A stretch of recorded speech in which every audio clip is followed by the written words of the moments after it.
Okay, we're going to get started here. Good morning, everyone. I am Teresa Eyring, Executive Director of TCG, Theater Communications Group. We're the national organization for theater in the U.S., based in New York City. And I want to thank you guys for all being here today to celebrate Blue Star Theaters. First thing I need to do is really thank, this has been a tremendous collaboration, and we have really been working on this project for a couple years at least. And really, I want to thank the Blue Star families for their partnership in launching the program. And it's also very important to recognize the MetLife Foundation for their generous financial support. And the National Endowment for the Arts has just been a tremendous champion of the program all along. So when we began and together launched Blue Star Theaters in September of 2012, we dreamed that we would one day have 50 theaters participating. That would be 50 theaters across the US. We are now at 90 theaters strong. Yes, thank you. So these 90 theaters, it's a national network in 35 states, and they are all dedicated to providing meaningful, sustained programming to service members and their families.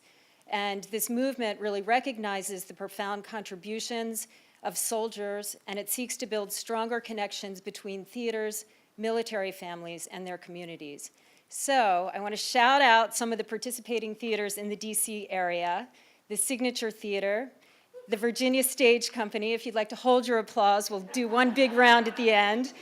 Signature Theater, the Virginia Stage Company. In Richmond, the Firehouse Theater Project, Center Stage in Baltimore, the Chesapeake Shakespeare Company, Olney Theater Center for the Arts, Roundhouse Theater, and here in Washington, D.C., the Folger Theater, Ford's Theater, Woolly Mammoth Theater Company, Theater J, Young Playwrights Theater, and our hosts here today in the beautiful Mead Center for American Theater, Arena Stage.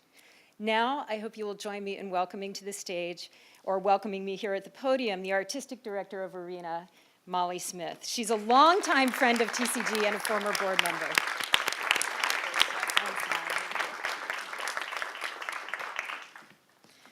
Well, it's great to see everybody here this morning on this rainy DC morning, but it's not rainy in here. It's full of sun because of this remarkable initiative that has been created through TCG, which is an organization really that focuses on theaters all across the country. And we now have how many theaters, Teresa? Just about 500 theaters across the United States, so it's a really powerful consortium. And it's wonderful to have all of you here today. In Washington, D.C., we feel the impact of our military families in a very significant way. Now, the most obvious connection is our federal government and the Pentagon. However, I'm not sure if you realize that right now, if you're not from D.C., you're within shouting distance of Fort McNair, established as a military reservation in 1791, where the Potomac and the Anacostia rivers meet. Just down the block from Arena Stage is Southwest. Fort McNair has had a long and varied history, including the Revolutionary War, the Civil War, and today serves as home to the National Defense University, the Commander-in-Chief's Guard, and the U.S. Army's Vice Chief of Staff. Arena Stage has been pleased to partner with our military colleagues in hosting special dinners with productions around the Thanksgiving Day holiday for the past few seasons.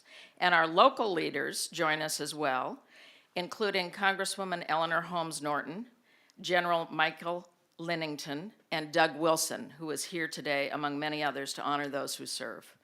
We couldn't be more thrilled to join with Theater Communications Group in publicizing what all of our fellow theaters will be doing to honor our military families. And it's exciting that so many theaters, as Teresa mentioned, 90 in all, have joined in the effort. Those serving our country with their careers and indeed their lives are a special and important audience for theater, which tells the stories of our lives. And this is a great program that will expand and enhance access to the theater and to theater programming. Now, it's a particular pleasure for me to be introducing Doug Wilson.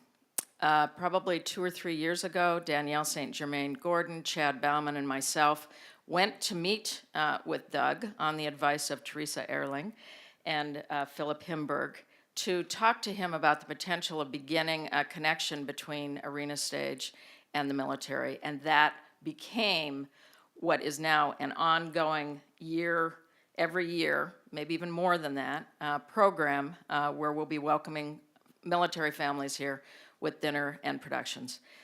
So along with TCG and along with all of you here in this room, it's a real pleasure for me to introduce you, Doug.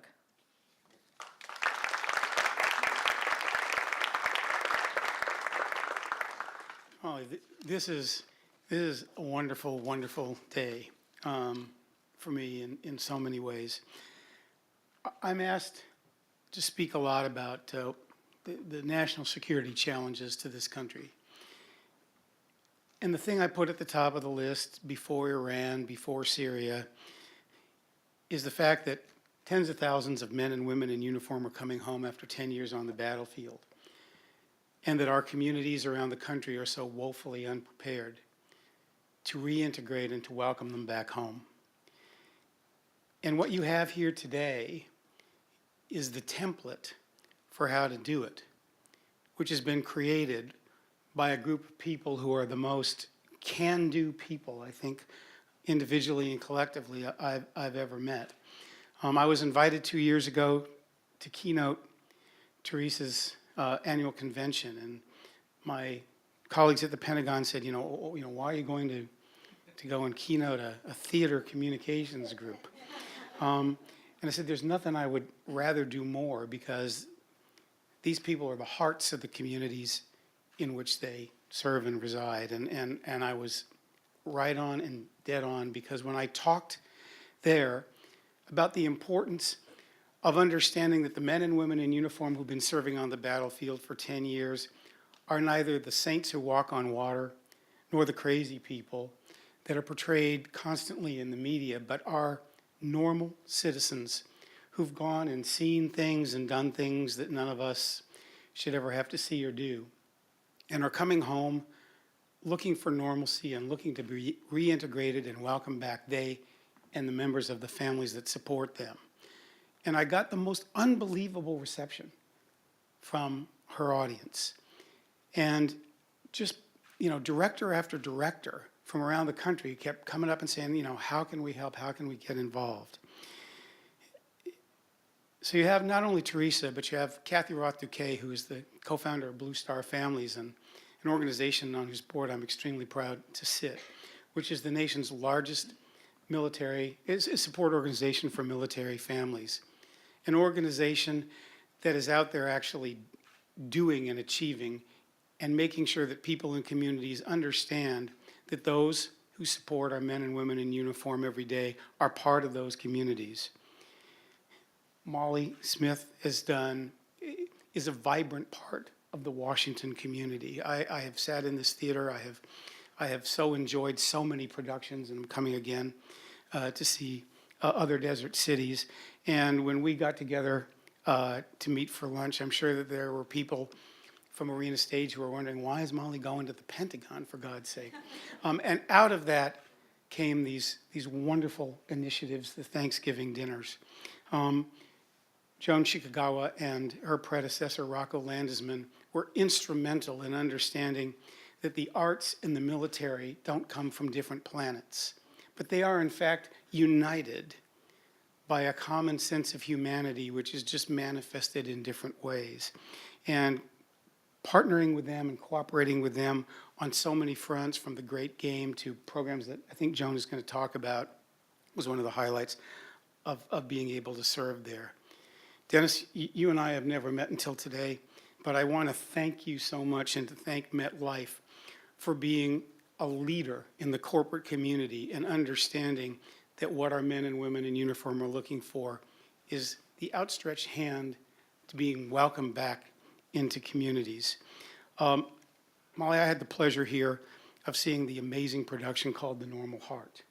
And in a very, very different way, Blue Star Theaters and this initiative is itself a demonstration of the normal heart, the embrace of people from our communities who are coming back to our communities and saying, you belong, you are part of who we are.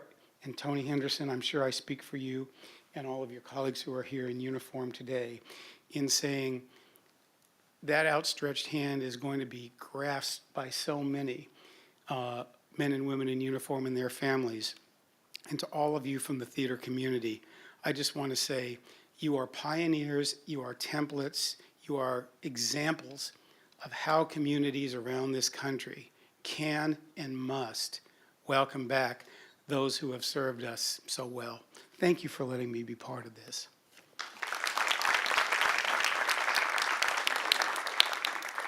And I want to introduce now the acting chairman of the National Endowment for the Arts, someone who herself has been a pioneer in these partnerships and a great friend of mine and a great friend of the military and of the arts in America, Joan Shigagawa.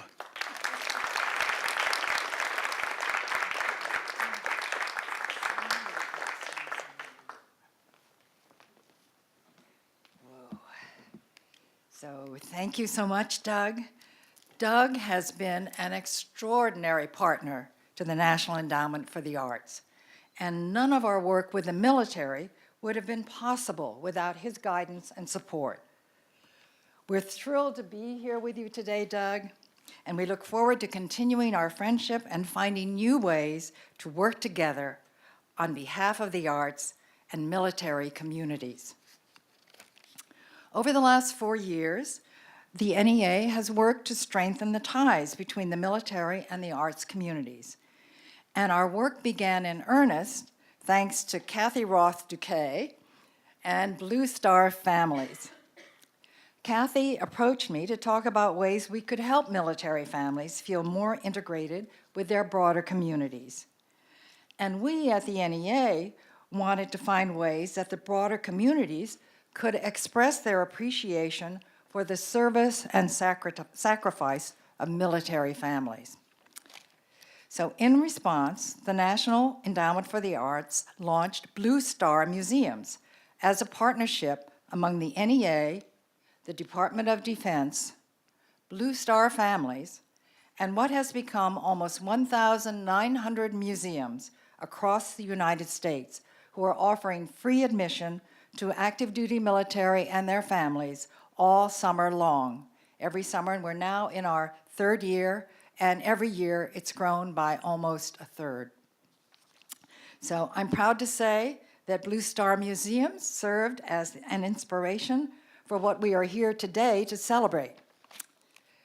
Theater Communications Group Executive Director Teresa Eyring, and indeed the entire theater community, has responded to Michelle Obama and Jill Biden's call to action through joining forces at the White House, which is the national effort to come together as a country to support the military communities. Theaters from Fairbanks, Alaska, through Shepherdstown, West Virginia, are inviting in the military communities through free and reduced price tickets, special repertory, educational programming, and other offerings. So I'm here today to applaud you and your ongoing work, and it is my sincere hope that TCG, in return, will inspire other arts disciplines to step forward. It's now my honor to introduce Dennis White, President and CEO of the MetLife Foundation, who has been a vital supporter to Blue Star Families from the beginning, actually, and who has also embraced TCG's work in rolling out their Blue Star Theaters program. We are thrilled to have you here with us today. Please welcome Dennis White. And thank you, Dennis.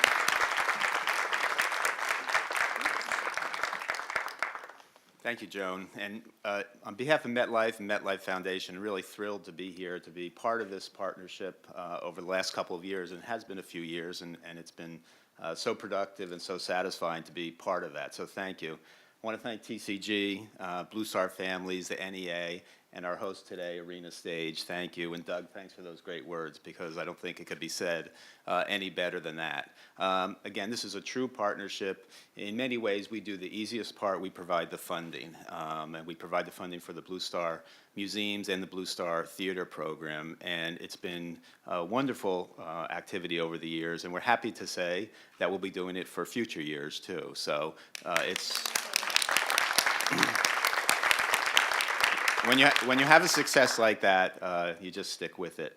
And most importantly, I want to thank the military and the military families. This is really what it's all about, to thank them for their service on behalf of the country, and this is MetLife's small way to do that. So thank you, and thank you to everyone here today. And I'd like to now introduce Kathy Roth Duque, who has been obviously instrumental in this whole partnership. So thank you.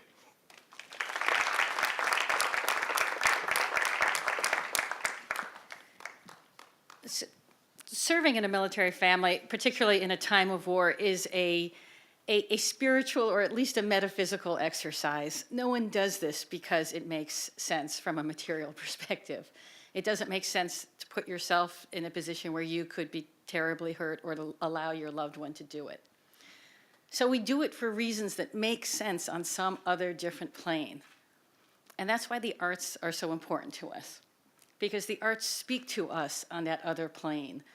They help us understand what we feel the impulse to do, and they heal us when we break, because part of this work we do sometimes involves some breaking. So this is sustenance for us.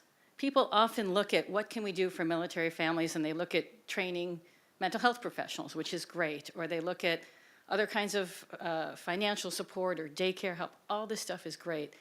But the arts are a sustenance that not everyone recognizes. My soulmate, Doug Wilson, and my friend for 20 years, certainly does. And it is wonderful to have a partner who understands the centrality of the arts to the experience of being in the military. My longtime friend and mentor, Joan Shigakawa, has been very, very open to understanding and embracing a community that she knew nothing about. And this is how programs like this grow.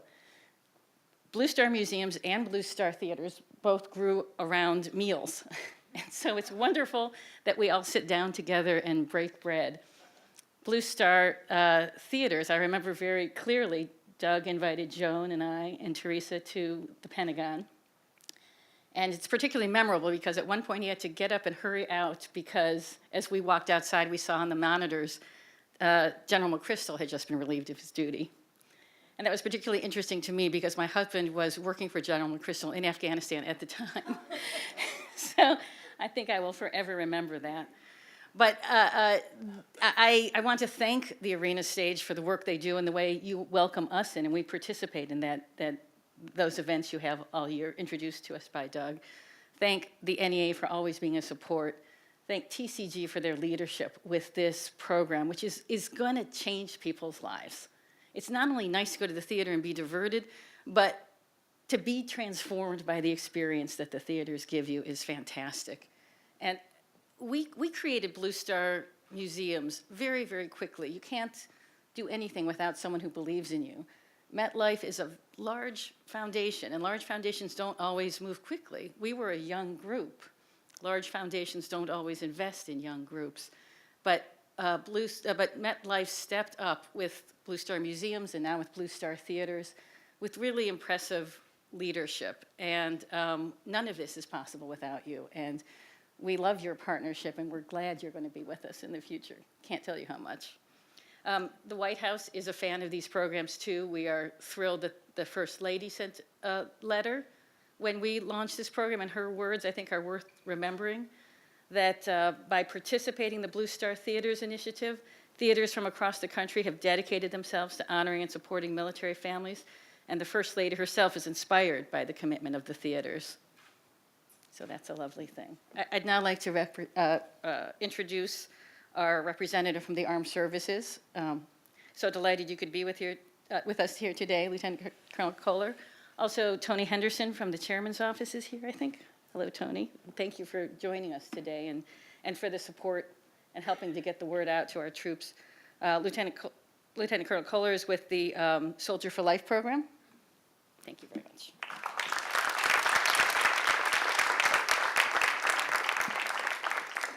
Thank you very much. On behalf of the Chief of Staff of the Army, the Soldier for Life program, as well as soldiers, veterans, families, and families of the fallen nationwide, thank you for having us here at the beautiful Meade Center for the American Theater. It's not been in this neck of the woods before, but it is just a beautiful facility, and we do appreciate the invitation. We'd like to thank the efforts of Blue Star Families, Blue Star Theaters, theater communication groups, and the National Endowments of the Arts. Again, on behalf of General Odierno, for all the great efforts. Grassroots efforts such as this are extremely important to advancing the cause of veterans and their families. And it truly is a testament that the goodwill that's out there in American society truly is in each corner of society. Many people wouldn't consider arts or the theater as therapeutic as it is, but it truly is. I'm not a thespian. I had a pretty good run in 5th grade. Johnny Clem Elementary's production of How the West Was Won. I was a square dance caller, but I was not called back for the second showing. So that was the extent of my theater experience. But it does show you that even a military member such as myself, and I'd say most military members out there have touched the theater at some point in their lives, and they do remember it.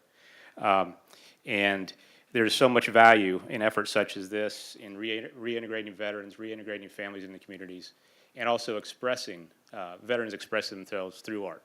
I've seen art in action both in the theater world, but also other realms of arts in my region, in the Northeast region for Soldier for Life, and it works. I've seen it in action. It works for veterans, it works for families, and it works for families that follow them, most importantly. So again, on behalf of us folks in uniform, a simple and humble thank you.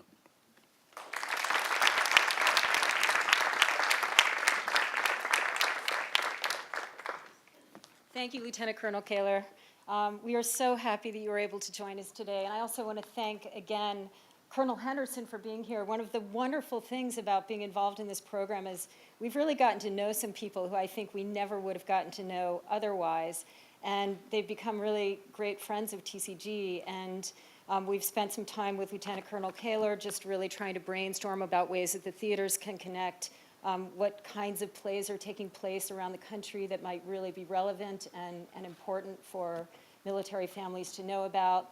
Colonel Henderson came to a TCG board meeting and really helped our board members, who are theater leaders from all across the country, understand what it means to be a warrior, what it means to be on the battlefield. And it's not just fighting. There's so much community building that's taking place. And the result of that is that many returning veterans have these skill sets that we don't always think about, these sort of problem-solving skill sets that our communities can really take advantage of.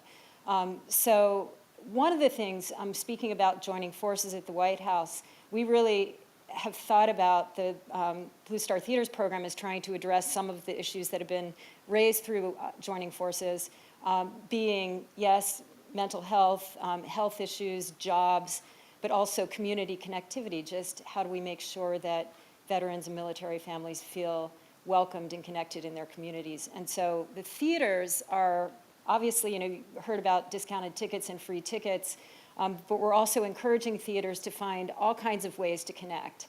So just here in DC, you heard about some of what Arena Stage is doing, the Thanksgiving dinner, which was really, the annual Thanksgiving dinner, which is really an exciting program. But we also have, a couple other great examples. The Young Playwrights Theater is offering free after-school programs and workshops, including opportunities for participating children to create an original play. The Signature Theater in Arlington is going to be offering talkbacks and outreach opportunities to local bases for their upcoming production of Miss Saigon. And there are just many, many, many other examples. So there are many ways that this incredible network of theaters across the country doing wonderful work on their stages can really utilize the resource we've built in order to connect with military families. But nothing speaks to the power of a partnership between the arts and armed forces as much as seeing the stories of our military families on stage. So it is with great pleasure that I now introduce a scene from Re-Entry, a docudrama about returning veterans written by Emily Ackerman and KJ Sanchez. The text of this acclaimed play, which is toured to theaters and military communities across the country, is based entirely on interviews with Marines and their families. I'd like to share an excerpt of a comment from an audience member who saw the show. There was a couple for whom it was their second time seeing the show. The first time they attended with their son, whose recent decision to enlist in the military was solidified after seeing the performance. His parents had returned to see the show again without him to better understand his decision. I thought it was a powerful example of how the theater can serve as an essential resource for a community and really what theater should be about. And now, please join me in welcoming actor Larry Mitchell to read a scene from Re-Entry.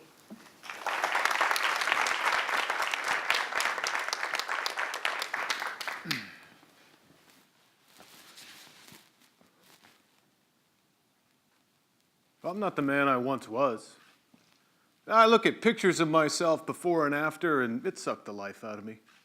And I had plans. Well, stuff I wanted to do, typical type stuff.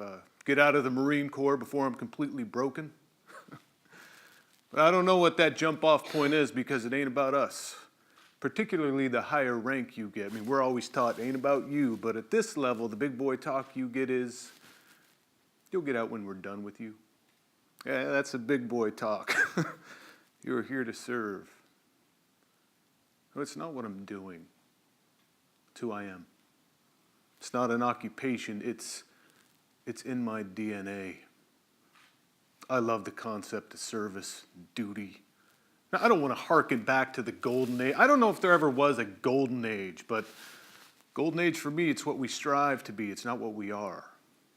And, we all raised our little paws in the air and swore to defend and support the Constitution, but now try coming home.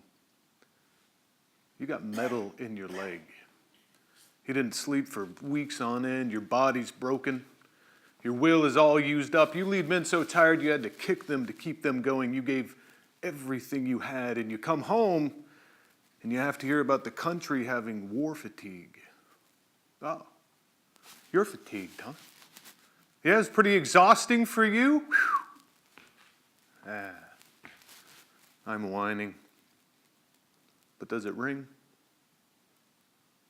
What'll I do now? Prepare for the next one. Yeah, I tell guys, who's got a crystal ball up your ass? Raise your hand. Right? Because if you don't, then you don't know what's coming next. So we got 5,000 years of recorded military history. What's in your wallet? That's, I don't know, that's kind of where I am. Right, if I stay in the game and we really are in this war for the next 50 years, someone's got to get ready for the next one. Now, I'd like to say just one more thing before you turn the recorder off. Ancient cultures required their warriors to conduct a purifying ritual before re-entry into society. There was an acknowledgement that for these warriors, things were different. And the societies that sent them to fight understood and acknowledged this openly. For us, it's half the battle, I think. What would my re-entry ritual be? I don't know. Well, you know how you ask me how I feel when people thank me?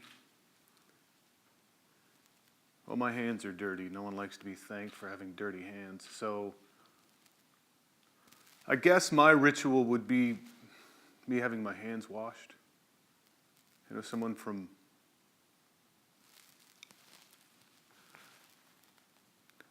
would wash my hands. Just wash away the blood. I'd be bathed, washed.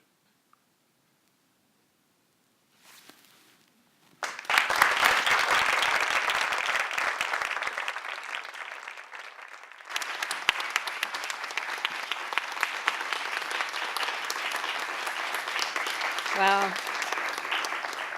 Thank you so much for sharing that with us. That is incredibly powerful. Last week, I had the privilege of visiting Walter Reed National Military Medical Center, where I heard a performance from a group of injured U.S. veterans from the Music Corps program. And to anyone who may think the arts and the armed forces aren't natural allies, first of all, this piece we just saw demonstrates that we are. And second, I suggest you pay a visit to hear those soldiers sing. It was beautiful and a moving reminder of beauty our armed forces sacrifice to keep us safe, and of our responsibility to honor that service. I want to leave you with one more passage from Reentry, this time not from an interview with a veteran, but from the mother of a soldier currently deployed. She tells the audience that now, after her son's service, she makes sure that she reads the names of each and every soldier killed while serving in Iraq and Afghanistan.